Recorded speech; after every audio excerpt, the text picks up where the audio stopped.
Okay, okay, so this is going to be a crappy quality video, even worse than my normal crappy quality videos, because I'm sitting here kind of in the dark. Um, we got some crazy stuff going down here.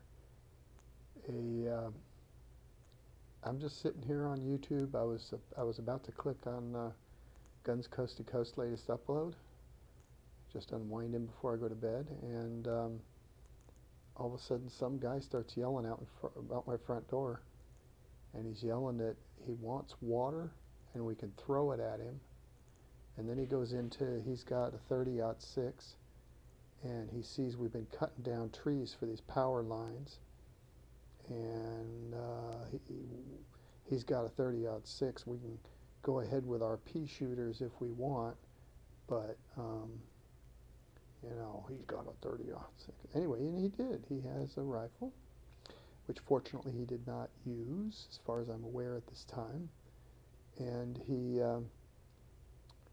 um, he also apparently started a fire out in the field not far from our house. Um, anyway, so he seems to be gone now, and there's the sheriff's. My response as a prepper, I would say I'd give myself about a D. Um, I was just, I'm just sitting here chilling. I'm having a beer, and all of a sudden, somebody shouting outside my door. Where I live, I am 6 miles from the nearest town, and that town is, somebody with a good arm could throw a baseball across it. So to suddenly have somebody shouting outside my door in the middle of the night is kind of unexpected. And so I jumped up and knocked my beer over. Oh well, I'm not much of a drinker anyway. But my dog started barking. Uh, but so I got up and I grabbed my cell phone and called 911 and got them on the line, told them what's going on, and I started locking our doors because we don't lock our doors out here. Although we're going to start locking our doors. Um, so I started locking the doors and everything, and it wasn't till probably a minute or 2 minutes into this that I suddenly dawned on me that I am walking around in a brightly lit house. My wife and I, and there's somebody outside in the dark with a rifle, making myself a nice, easy target. So, really quickly turned out the lights. Um, so anyway, that's one of the dangers of being prepared is that you tend to think of being prepared as having a whole lot of stuff, emergency stuff. But having a bunch of emergency stuff is no good without an emergency plan. And who the heck expects, something like this out here? But um, so I don't know. Anyway, sheriff deputy showed up pretty quick, about 6 minutes, which given our location is pretty darn good. And he split, and the last we heard, they were chasing him on foot or chasing somebody on foot down the road a little ways from here. And they sent two cruisers were going after him, and one cruiser stayed here. But then I noticed a few minutes later that other cruiser took off. So they probably had a good beat on him or maybe caught him. But then moments after that, fire engines showed up, and another cruiser comes up, and they go off in the field out here where he started a fire near us. So now it's all smoky outside. And you just stop and think of the freaking damage that guy could have done. Uh, it's scary. It's scary because obviously drugs are involved, and if he'd come out here and for some reason just decided to shoot us, me sitting here on my iPad 1 minute, and the next minute I got a 30-06 hole in me, um, or if instead of lighting the grass on fire up the road a little ways, if he decided to light the house on fire, light the barn on fire or something, what can you do? And my front fence is torn down because of this canal project and his idiots. That's a whole other story. And they're supposed to be building a new fence around our place, but it's becoming really obvious that's not actually going to happen until the end of summer or into fall. and I'm really looking forward to that, let me tell you. Um, we're going to have a 6-foot chain link fence all the way around the place. So, but I think what ran him off, really, what caused him to split was when our dog started barking.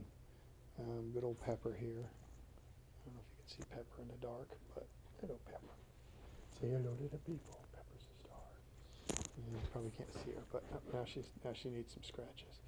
Um, I think when she started barking was when he stopped talking and decided to leave. So, so she earned her chow today. Yeah, you go girl.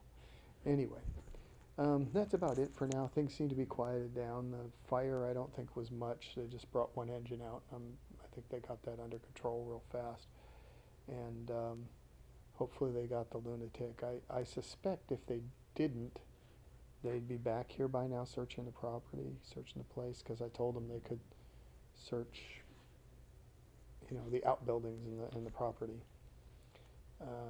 Because like our guest house isn't locked, he could be in there, but apparently they're after him. Um, one kind of weird thing is we told the 911 lady that he had a rifle and that he was threatening us with the rifle, and then when the cop first came up and we told him what had happened, and that he had the rifle and everything, and it wasn't till a couple minutes later that he gets on his radio and says to the other cops, be advised that um, witnesses are reporting that he has a rifle. If I were those other cops, I would have wanted to know that. I would think the 911 dispatcher should have told them, right? And maybe they already knew and he was just reminding it. I don't know. But anyway, that's the situation. I hope no cops got shot or nobody else got hurt in all this, but it seems to have quieted down out here. We had a weird thing out here the night before last, too. All of a sudden, around midnight again, there's all this yelping and barking in our pool area, and our dogs are in the house. So, long story short, what had happened is a large mother German Shepherd and her 4 very large pups had jumped onto our pool cover and were, getting wrapped in the bubble wrap pool cover, which is a pretty intense thing. I did it once when I had people around to rescue me. I jumped on it to see what it would be like, and that thing wrapped around me so tight I could not move. I went in torpedo style with my arms at my side. I was trapped. So anyway, we rescued them and fed them. They were emaciated, gave them water, and they kept falling in the pool for hours. We kept having to go in and rescue them. Finally, they settled down, and we got animal control out in the morning. But anyway, just a lot of weird stuff happening. We've had weird stuff in our lives ever since we moved here. Of course, that's a lot of years, but there's a bridge up kind of at the end of the road that we joke is the cursed bridge because so much crap happens up at that little bridge. It's just a little bridge over a canal. So much crap happens and weird stuff happens. It's just unbelievable. But uh, you, it's late and my mind is wandering, so I'm going to go ahead and wander.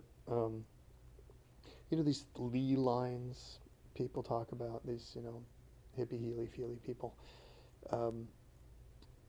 I don't know how they arrive at where lee lines are, what these lee lines are supposed to be or whatever, but I came across one drawing of lee lines, and it doesn't have much resolution to it.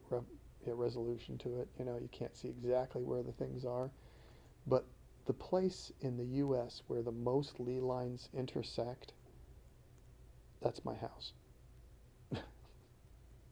Basically where I live. So I don't know if this place should be something, and it might be plus or minus a mile or two because of the resolution of the map that's drawn, but it's here. I joke that it's at the bridge. The bridge is the magical crossing. So, but we have had just a lot of weird goings on out here. Of course, I've had weird goings on my whole life. Anyway, it is late, and so a late mind rambles. I'm going to cut myself off. You guys have a good, probably won't see this till the morning. Have a good day. Bye.